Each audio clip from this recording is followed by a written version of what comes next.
Everyone, welcome to quantum mechanics 2। आज हम time independent degenerate perturbation theory का part 2 discuss करेंगे। तो प्रीवियस लेक्चर में हमने ये इक्वेशन ड्राइव कर ली थी, तो आज हम इसे नेक्स्ट स्टार्ट करेंगे। तो अब हम जो हमने लास्ट इक्वेशन प्रूव की थी लास्ट लेक्चर में, इस T N D P theory जो है इस इक्वेशन से आगे अब हम मल्टीप्लाई करेंगे बोथ साइड्स को with a bra vector of psi n beta 0। ये हमने एक नई स्टेट इंट्रोड्यूस की थी which is the unperturbed state in the B quantum number, you can say that, where the values of b varies from 1 to 3 so on to f, यानी कि f different eigen states हैं ये basically. तो जैसा कि यहाँ पर alpha है वैसे ही बीटा है, तो हम इस हर टर्म से लेफ्ट साइड से इस टर्म को हम मल्टीप्लाई करेंगे। तो देखें ये फर्स्ट टर्म जो है हमारे पास, ये टर्म इसमें e आइगन वैल्यू है तो हम इसको अलग लिख सकते हैं, और ये जो स्टेट है एन अल्फा, और अब इसके लेफ्ट साइड से हम एन बीटा को मल्टीप्लाई करेंगे तो हमारे पास ये स्टेट आ जाएगी। इसी तरह से इस टर्म में h जो है ये हैमिल्टोनियन ऑपरेटर है, और ऑपरेटर को हम सेपरेट नहीं कर सकते, तो ये एज इट इज रहेगी। ये पूरी टर्म हमने ये एज इट इज लिख दी यहाँ पे, और इसके लेफ्ट साइड से हम इस टर्म से मल्टीप्लाई करेंगे तो ये आ गई वो टर्म जिससे हमने मल्टीप्लाई किया। ठीक हो गया जी, तो ये सेकंड टर्म का आ गया। इसी तरह से यहाँ भी एनर्जी की वैल्यू उसको ऐसे ही रहने देंगे, और ये जो टर्म है इसके साथ हम लेफ्ट साइड से बीटा को मल्टीप्लाई कर देंगे। अब इसका हम सॉल्व कर लेते हैं। अब के ये जो इनर प्रोडक्ट है अल्फा और बीटा का, यहाँ भी है और यहाँ भी है, हम इसको क्रोनिकल अल्फा बीटा की फॉर्म में लिख लेंगे। इनफैक्ट इसको हम क्रोनिकल बीटा अल्फा भी लिख सकते हैं क्योंकि यहाँ बीटा है और फिर अल्फा है। बहरहाल अब यहाँ भी इसका ये क्रोनिकल डेल्टा फॉर्म आ गई, यहाँ भी ये आ गई। ये जो इनर प्रोडक्ट है with respect to the Hamiltonian वो एज इट इज रहेगा। ठीक हो गया जी। अब यहाँ से हम इसको देख सकते हैं कि हमारे पास ए ऑफ अल्फा जो कोफिशिएंट है उसको एक्सपेंड कर लेंगे, हर टर्म से मल्टीप्लाई कर देंगे। उसके बाद हम en0 वाली ये जो टर्म है, ये वाली सारी टर्म, इसको राइट साइड पे ले जाएंगे तो ये माइनस की हो जाएगी। और फिर देखें कि इस टर्म में एनर्जी वाली और एनर्जी की इस टर्म में, दोनों में ये वाली टर्म कॉमन है तो हमने इसको यहाँ कॉमन लिख लिया। और ये en0 जब इस साइड पे आ जाएगा तो ये माइनस का हो जाएगा, तो en माइनस en0 ये हमारे पास रह जाएगी टर्म। बाकी ये वाली जो टर्म है ये एज इट इज रहेगी। अब हम क्या करेंगे, अब हम इस एनर्जी वाली टर्म को फर्दर सॉल्व करेंगे, और जो लेफ्ट साइड पे हमारे पास इनर प्रोडक्ट आ रहा था हैमिल्टोनियन का कि बीटा और अल्फा के लिहाज से, हम उसको इन शॉर्ट लिख लेते हैं HP, यानी कि ये परटर्ब्ड हैमिल्टोनियन तो है ही, तो बीटा और अल्फा उसकी बेस में हम लिख देते हैं HP बीटा अल्फा। ये हमने एक टर्म डिफाइन कर ली फॉर दिस इनर प्रोडक्ट। तो अब हम उस इनर प्रोडक्ट की जगह पे डायरेक्ट हम वाली टर्म लिख लेंगे HP बीटा अल्फा की, और राइट साइड पर हमारे पास En माइनस En0 था। तो अब हमें पता है कि जो टोटल परटर्ब्ड एनर्जी होती है En, वो इक्वल होती है unperturbed energy plus first order of perturbed energy. तो यहाँ से हम अगर En1 को कैलकुलेट करना चाहें तो En0 को हम दूसरी तरफ ले जाएंगे तो वो माइनस हो जाएगी, तो En minus En0 is equal to En1। तो ये यहाँ पर देखें हमारे पास ये En माइनस En0 है, तो हम इसकी जगह पे क्या लिख सकते हैं जी, En1। तो हम इसकी जगह पर ये En1 लिख देंगे, और ये टर्म एज इट इज रहेगी HP बीटा अल्फा वाली। अब हम इसको दूसरी तरफ ले जाएंगे तो ये माइनस की हो जाएगी, और फिर हम ये इसमें से कॉमन ले लेंगे, A ऑफ अल्फा कॉमन ले लेंगे तो हमारे पास ये एक टर्म आ जाएगी। तो अब ये जो इक्वेशन आ रही है हमारे पास, जिसमें हमारे पास बेसिकली देखा जाए तो ये दो टर्म्स हैं। So this is the first term and this is the second term, और दो टर्म्स आपस में मल्टीप्लाई हो रही हैं और आंसर आ रहा है 0। तो इसका मतलब ये है, हम इसको कह सकते हैं दैट दिस इज x फर्ज कर लें, this is y and the answer is equal to 0। इसका मतलब ये है कि या x 0 के इक्वल होगा या और y इज इक्वल टू 0, यानी कि अब इन दोनों में से कोई एक टर्म तो ऐसी है ना जिसका आंसर 0 है, तो इसलिए तो इनका प्रोडक्ट 0 हो रहा है। तो जो कोफिशिएंट है, अगर आपको याद हो लास्ट उसमें हमने प्रूफ किया था लास्ट लेक्चर में ही कि coefficient summation a of alpha, इसका मॉड जो है मॉड स्क्वायर वो 1 के इक्वल आता था, जिसका मतलब ये था कि कोफिशिएंट जो है वो नॉन जीरो वैल्यू रखता है, तो इसलिए ये तो 0 नहीं हो सकता। हाउएवर इसका मतलब ये हुआ कि ये जो टर्म है H P beta alpha minus E n one into delta alpha beta, ये 0 के इक्वल होगी। तो हम यहाँ से हम ये अज्यूम कर लेते हैं that this term, this implies that this term will be equal to 0 where beta is equal to 1 2 3 so on to f.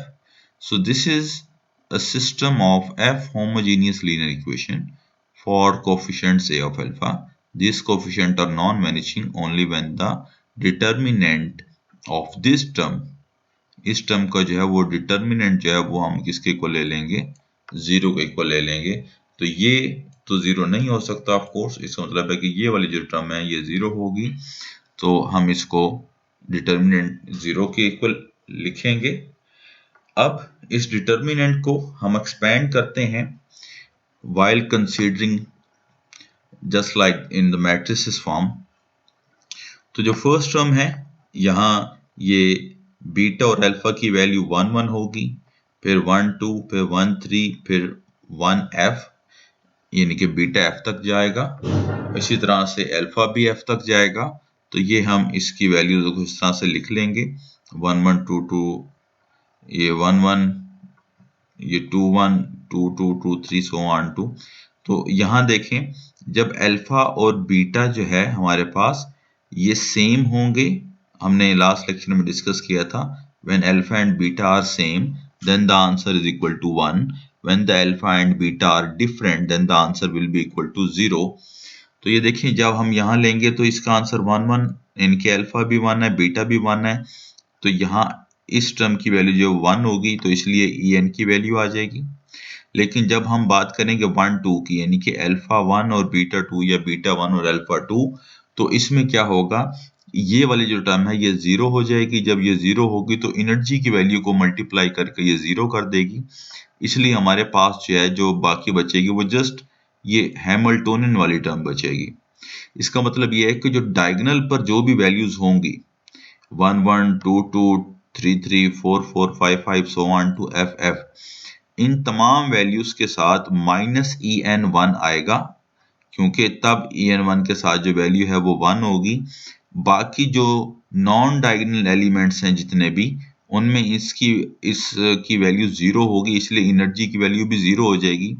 तो ये देखें कि नॉन जो ऑफ डायगोनल एलिमेंट्स हैं उनके साथ कहीं भी एनर्जी नहीं लिखा हुआ, जस्ट जो डायगोनल एलिमेंट्स आ रहे हैं हमारे पास इनके साथ हमने एनर्जी की वैल्यू को 0 लिखा हुआ है, ये वाली वैल्यूज। और यही वैल्यूज हैं जो आपको एनर्जी आइगन वैल्यू के बारे में इंफॉर्मेशन देगी। बाकी तमाम का जो आंसर है वो ऑफ डायगोनल है और वो हमें एनर्जी आइगन वैल्यू के बारे में कोई इंफॉर्मेशन नहीं देंगे। तो इसकी डिटेल कुछ इस तरह से, we have used if alpha is not equal to beta then canonical delta alpha beta will be equal to 0 as operator is changing so en1 is also changing, कि जो ऑपरेटर है Hamiltonian operator H P beta alpha वो change हो रहा है, इसकी वजह से ई एन वन की वैल्यू भी चेंज हो रही है, एंड दस देयर इज नो डीजनरेसी, तो इसलिए जो एनर्जी जो है वो सेम नहीं रहेगी। ठीक हो गया। This is an f degree equation in E n one and in general it has f different real roots, तो इसके एफ डिफरेंट रियल रूट्स या इसके आंसर्स बनेंगे, और उन एफ डिफरेंट रूट्स के लिए हम ई एन वन को लिखेंगे ई एन वन अल्फा, यानी कि alpha 1 2 3 so on to f तक चेंज होगा। These roots are the first order correction to the eigenvalues e n alpha of h. So we can find a of alpha by putting these roots in equation 1.22। ये previous equation है जिसको हमने, ये वाली equation है 1.22, So and solve the resulting expression. The roots of equation 1.23, this one is equation 1.23, ये जो determinant वाली इक्वेशन है, so are in general different, तो इस इक्वेशन के रूट्स हैं वो डिफरेंट होंगे. In this case the eigen value are not degenerate, eigen value degenerate नहीं होंगी, इसलिए जो एफ फोर डिजनरेट लेवल हैं En0 के of the unperturbed problem is split into f different eigen values of n alpha.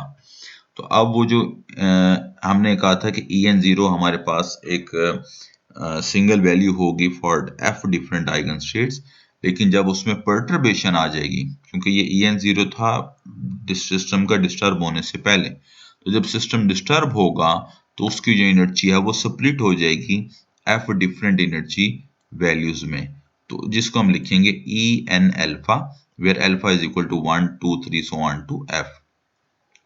तो ये हमारे पास फिर फाइनल इक्वेशन आ जाएगी एनर्जी की, जिसमें जो En0 है ये तो उस कोफिशिएंट अल्फा पे डिपेंड नहीं कर रही, ये अनपर्टर्ब्ड एनर्जी है, ये सिस्टम की डिस्टर्बेंस से पहले की एनर्जी है वो जो कि सेम रहेगी.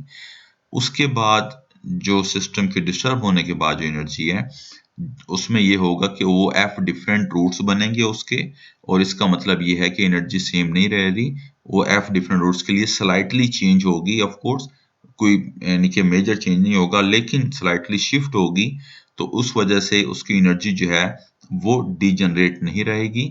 So in this way the perturbation lifts the degeneracy. This is the most important sentence of this topic, कि जो perturbation है उसने degeneracy को लिफ्ट किया मीन कि उसको चेंज किया स्लाइटली.